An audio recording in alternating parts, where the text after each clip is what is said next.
Hello प्यारे बच्चों, कैसे हैं आप सभी लोग। उम्मीद करती हूँ कि आप सभी लोग स्वस्थ और अच्छे होंगे। तो आइए आज हम लोग कक्षा 6 की हिंदी की पाठ्य पुस्तक मल्हार का पाठ 1 मातृभूमि पढ़ते हैं और इसको समझने का प्रयास करते हैं बच्चों। तो आइए कविता शुरू करते हैं। ऊंचा खड़ा हिमालय आकाश चूमता है, नीचे चरण तले झुक नित सिंधु झूमता है। गंगा यमुना त्रिवेणी नदियां लहर रही हैं, जगमग छटा निराली पग पग छहर रही हैं।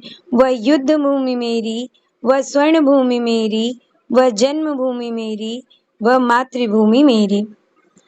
अर्थात बच्चों इन पंक्तियों का अर्थ है कि ऊंचा खड़ा हिमालय आकाश चूमता है।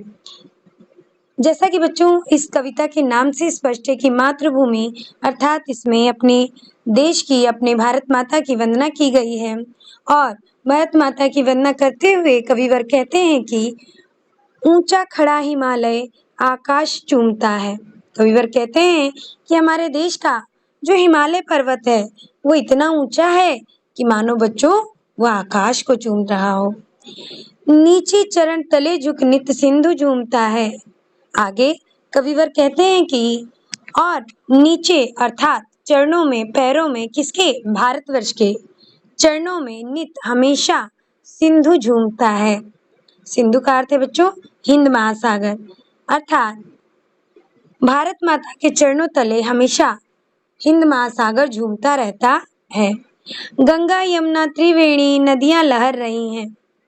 भारतवर्ष में बच्चों गंगा यमुना सरस्वती इन तीनों नदियों को त्रिवेणी कहा गया है।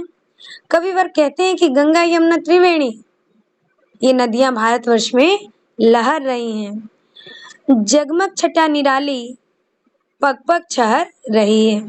कविवर कहते हैं कि भारतवर्ष में पग पग अर्थात एक एक कदम पर इसकी अनोखी छवि देखने को मिलती है। वह पुण्य भूमि मेरी, वह स्वर्ण भूमि मेरी, वह जन्म भूमि मेरी, वह मातृभूमि मेरी। अर्थात बच्चों कविवर कहते हैं कि यह वही पुण्य भूमि मेरी है जहाँ पर पुण्य के कार्य होते हैं, जिसकी भूमि पुण्य का प्रवहन करती है, पुण्य का वहन करती है, वही मेरी पुण्य भूमि है। वह स्वर्ण भूमि मेरी अर्थात वह सोने के समान स्वर्ण भूमि मेरी है। वह जन्मभूमि मेरी, यह वही मेरी जन्मभूमि है जहाँ पर मैंने जन्म लिया। वह मातृभूमि मेरी अर्थात बच्चों ये वही भूमि है जो मेरी मातृभूमि है, जो मेरे पूर्वजों की भूमि है, जो मेरी माता के समान पूज्य है। आगे कविवर कहते हैं बच्चों की झरने अनेक झरते जिसकी पहाड़ियों में चिड़िया चहक रही हो मस्त झाड़ियों में। अर्थात कविवर कहते हैं कि जिसकी पहाड़ियों में अनेक झरने झरते हैं अर्थात गिरते हैं। किसकी पहाड़ियों में बच्चों, यहाँ पर किसकी बात हो रही है, भारत की बात हो रही है कि भारत देश में अनेक झरने पहाड़ियों से झरते रहते हैं और यहाँ पर चिड़िया मस्त होकर चहकती हैं झाड़ियों में। चिड़िया बच्चों झाड़ियों में मस्त होकर चहकती हैं अर्थात गीत गाती हैं। अमराइयाँ घनी हैं, कोयल पुकारती है, बहती मलय पवन है, तन मन संवारती है। वह धर्म भूमि मेरी, वह कर्म भूमि मेरी, वह जन्म भूमि मेरी, वह मातृभूमि मेरी। अर्थात बच्चों कविवर कहते हैं कि अमराइयाँ घनी हैं। अमराइयों का अर्थ होता है बच्चों आम के पेड़ों का समूह या आम के घने बाग। कविवर कहते हैं कि भारतवर्ष में आमों के पेड़ों का समूह है और यहाँ पर कोयल पुकारती है अर्थात सदैव गीत गाती रहती है। बहती मलय पवन अर्थात मलय पवन से सदैव पवन हवा बहती रहती है और वह पवन कैसी होती है बच्चों, तन मन को संवारने वाली। वह धर्म भूमि मेरी, वह कर्म भूमि मेरी। कविवर कहते हैं कि यह भारतवर्ष धर्म की भूमि है, यह वही कर्म भूमि मेरी अर्थात ये कर्म की भी भूमि है जहाँ पर मुझे कर्म करना है बच्चों। वह जन्मभूमि मेरी, ये भारतवर्ष वही है जहाँ पर मेरा जन्म हुआ। वह मातृभूमि मेरी, अर्थात वह मेरे पूर्वजों की भूमि है, वो मेरी माता के समान पूज्य भूमि है। अर्थात बच्चों इन समस्त पंक्तियों का अर्थ है कि भारतवर्ष में आम आम के घने पेड़ हैं, यहाँ सदैव कोयल पुकारती रहती है, मलय पर्वत से शीतल पवन चलती है जो सदैव तन मन को संवारती है।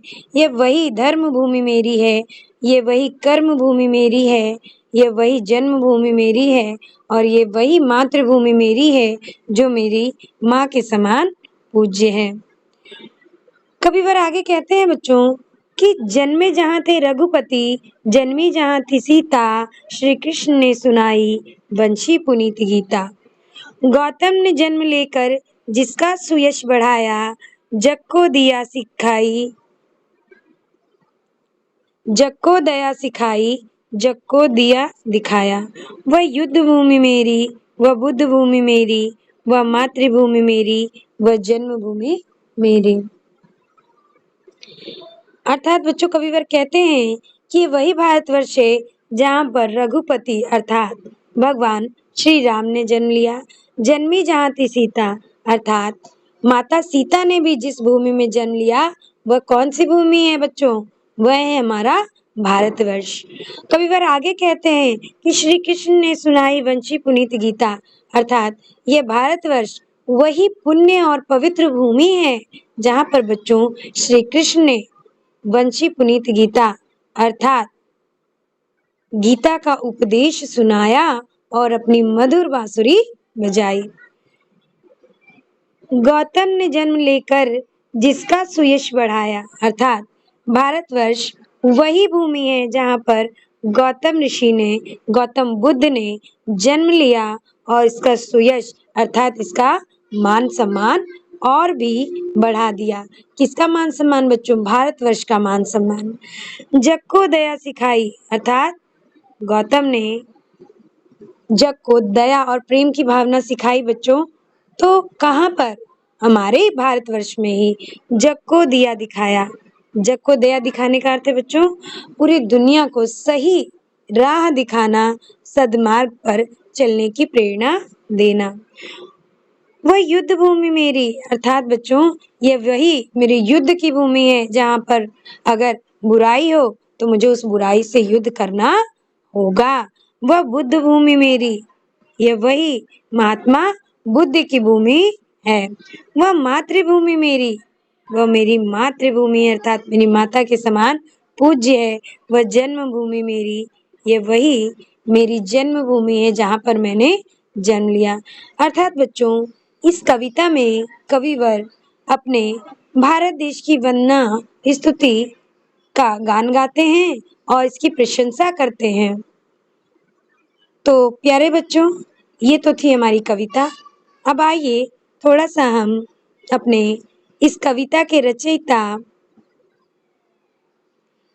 के बारे में भी पढ़ लेते हैं बच्चों, जिनका नाम है सोहनलाल द्विवेदी जी। तो आइए कवि से भी थोड़ा परिचय कर लेते हैं बच्चों। कवि से परिचय। सोहनलाल द्विवेदी, इस कविता को हिंदी के प्रसिद्ध कवियों में से एक सोहनलाल द्विवेदी जी ने लिखा है। उनका जन्म आज से लगभग 125 साल पहले हुआ था। उस समय अंग्रेजों का भारत पर आधिपत्य था अर्थात बच्चों अधिकार था। जिस समय सोहनलाल द्विवेदी जी का बच्चों जन्म हुआ था तो लगभग 125 साल पहले की बात है और उस समय हमारे देश पर भारतवर्ष पर अंग्रेजों का अधिकार था। उन्होंने अपनी लेखनी से अंग्रेजों का विरोध किया। उनकी लेखनी का सबसे प्रिय विषय था देशभक्ति। अर्थात बच्चों अपनी रचनाओं के माध्यम से सोहनलाल द्विवेदी जी ने अंग्रेजों का विरोध किया और इनके लिखने का जो प्रिय विषय था बच्चों वो था देशभक्ति। अर्थात ये सदैव अपने देश के गुणगान के संबंध में ही अपनी रचनाएं किया करते थे। भारत के गौरव का गान करना उन्हें बहुत प्रिय था। उनकी कुछ और चर्चित रचनाएं भी हैं बच्चों, जैसे बढ़े चलो, कोशिश करने वालों की हार नहीं होती आधी। इनका जन्म बच्चों 1906 से लेकर 1988 में इनकी मृत्यु हुई थी। तो प्यारे बच्चों, आपको कैसी लगी ये कविता? अगर ये कविता आपको अच्छी लगी हो बच्चों, तो प्लीज लाइक एंड सब्सक्राइब जरूर करिएगा। मिलते हैं अगले वीडियो में इसके प्रश्नोत्तर के साथ। तब तक के लिए नमस्कार।